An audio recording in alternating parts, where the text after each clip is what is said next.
Kaidou is probably already awakened. Now, I didn't realize just how unpopular this opinion was, but I really, really believe it's true. This was a hot topic at the climax of the fight between Gear 5th Luffy and Kaidou. Now, I think Oda kind of shot himself in the leg with the whole, I'm not going to end this with a big punch thing, and then, proceeding to do exactly that.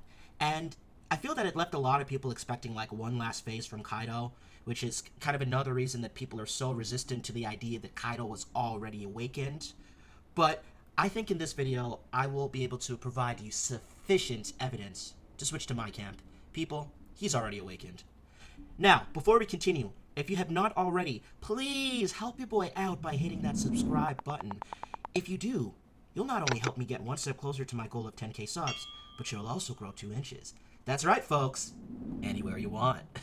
But seriously, let me know what you think, and hit that like and sub button if you enjoyed these types of videos from me. More content coming, and I'd like to sincerely thank everybody who subscribed from my last video. Let's keep on growing together. So, I know that the Dragon Gate legend is probably played out for everybody at this point, but it is worth discussing given the evidence I do believe we have. Not only do I believe Oda is borrowing from the Dragon Gate myth, but also the Azure Dragon or Quinlong myth. Sorry if I butchered that. So a little while back, I actually brought this up to the King of Lightning, the GOAT, during one of his streams, and he actually disagreed with me. He really disagreed with me, as did a lot of people in chat. I want to put my name on this theory today and tie these loose ends so that if it's ever confirmed, I take a confirmed dubski on this one. Your boy Astro, aka the Galaxy Shogun, is writing his name on it. So, I'm going to convince you Kaidou's already awakened. Now, I'm not going to say this is the case 100%, as I'm not Oda after all. And, I've seen a few good men go down that way recently, so I'm not going to say 100%, but I'm pretty confident. So let's start by taking a look at some of the other zones in the series. We will examine a few species in particular. First, the Tori Tori no Mi, meaning the bird fruit, or the tweet fruit, I guess. Example users being Marco the Phoenix, which again, Marco the Phoenix, and Pel the Falcon. Let's move on to the next. The Inu Inu no Mi, meaning the dog fruit.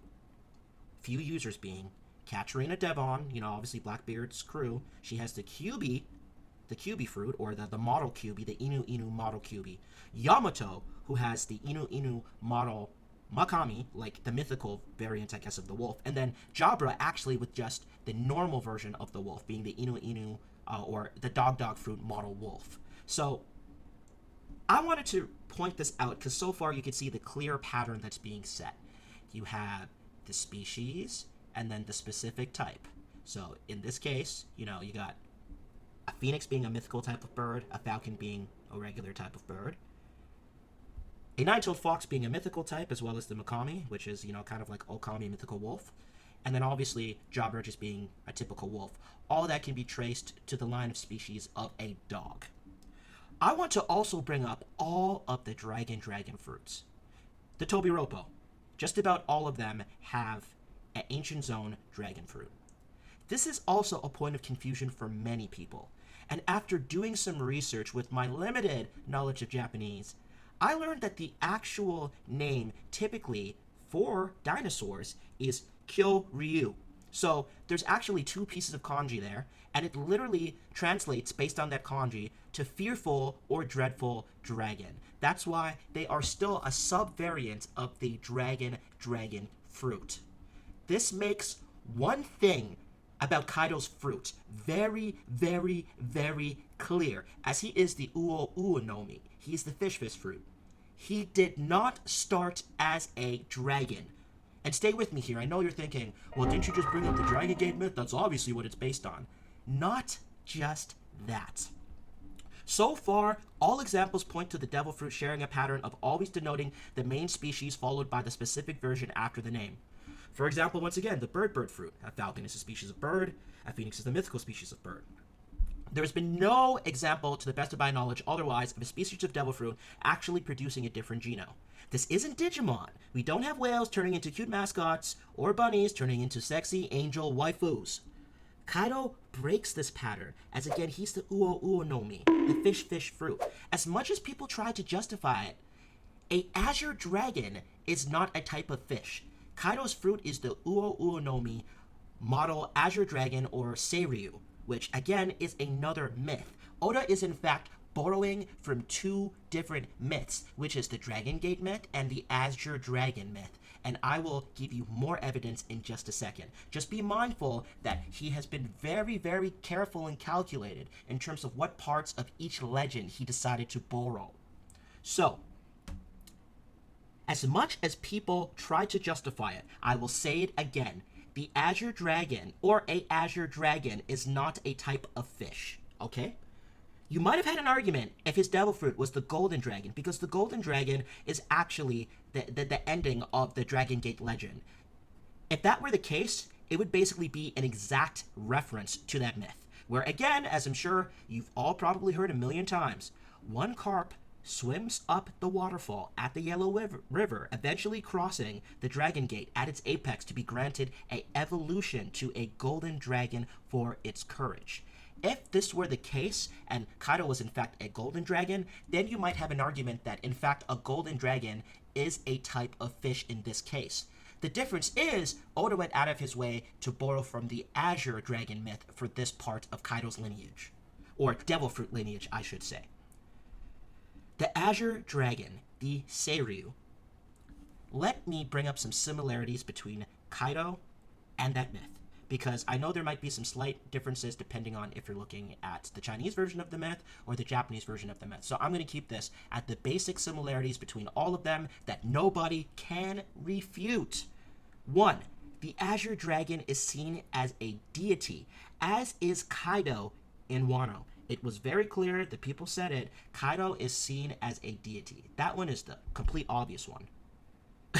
To get even more obvious, the second point, he's an Azure Dragon, just like the Azure Dragon myth. That one is pretty self-explanatory, just like Kaido.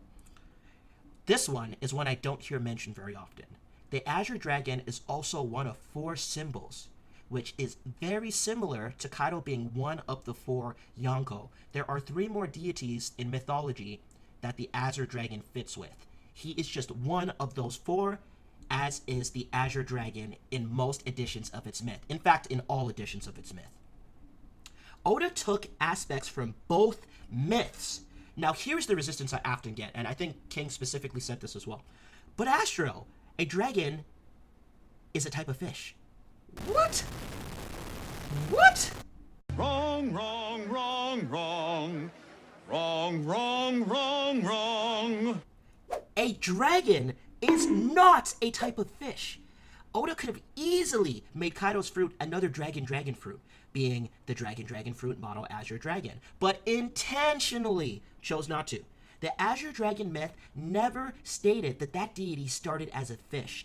Again, the name of the fruit itself tells you everything you need to know. Kaido started as a carp. As memeing, or as funny as that is, or like, oh, Kaido's a magic carp, we have way too much evidence to support this. And his awakening, similar to what we've seen with Luffy's Hito no Mi, Madonika, is what transformed him into the deity that we know as the Azure Dragon. It's a cool reference that Oda stuck in. Think about just how epic that is. Kaido literally was on Rox's crew as kind of an apprentice. At that time, he wasn't really a big deal. But, you know, just like the carp and their determination and courage worked his way all the way up to being the strongest living thing, the strongest creature in the One Piece world. Now, again, I personally think that alludes to physical strength, because I think Shanks is number 1. But you get my point. He worked to become that dragon. It could not have been any more perfect. Think about it in the case of Luffy. All his gears are technically different forms, but at the end of the day, when he awakened, he basically reached full maturity of his devil fruit, being the full form of Joy Boy or Sun Boy Nika, or Sun God Nika, not Sun Boy Nika. So, Kaido's fruit probably follows a similar thing, also being a mythical zone. In this case, the reference is he followed the Dragon Gate myth with the part of a fish becoming a dragon, but ultimately the end result is the Azure Dragon, which makes it clear to me that the starting form of Kaido's devil fruit is, in fact, a fish. So, this would also actually explain why he doesn't just jump into the sea to achieve his wish of, can't really say it on YouTube, but he likely can survive it due to his devil fruit. We haven't seen any more fish fruits, and honestly, that's a pretty broken thing in general. I don't think we're going to see it. I think that Oda, just as a one-off exception, wanted to really make references to these very popular myths and decided to make Kaidou the fish fruit. Again, which is the reason that he can't take the easy way out by jumping into the water. He would probably survive. So, I know some people also argue that the magma form we saw in the final clash could be his awakening, but I think that's unlikely, as Oda would have taken that chance to tell us that was his awakening, as that was the first time we've seen it. During the entire battle, mind you, it's not like he used it earlier. People can make the same argument with, oh, why wouldn't Oda say that's his awakening? Because that's what we saw from the beginning. He put the evidence out there for us to piece it together. In terms of Kaidou becoming a magma person, or a magma dragon, if that was his awakening, that would have been the perfect time to say that is his awakening, and Oda purposely chose not to do that, because that is not his awakening. It is just that simple, people. So, in conclusion, Kaidou's fruit takes from two legends, but it's important to notice the subtle detail Oda has included, which alludes to Kaidou already being awakened when we see him in his dragon form for the first time. It would be very odd for someone of Kaidou's level to not have an awakening. It just makes too much sense, people. So, this has been your daily dose of logic, One Piece community. Let me know your thoughts below in the comments, and make sure to subscribe and hit that notification button for more One Piece content and anime rants. Thanks for watching. I really appreciate you. Have a great week, and make sure you're always working towards your One Piece. This has been your boy Astro, and I'm out.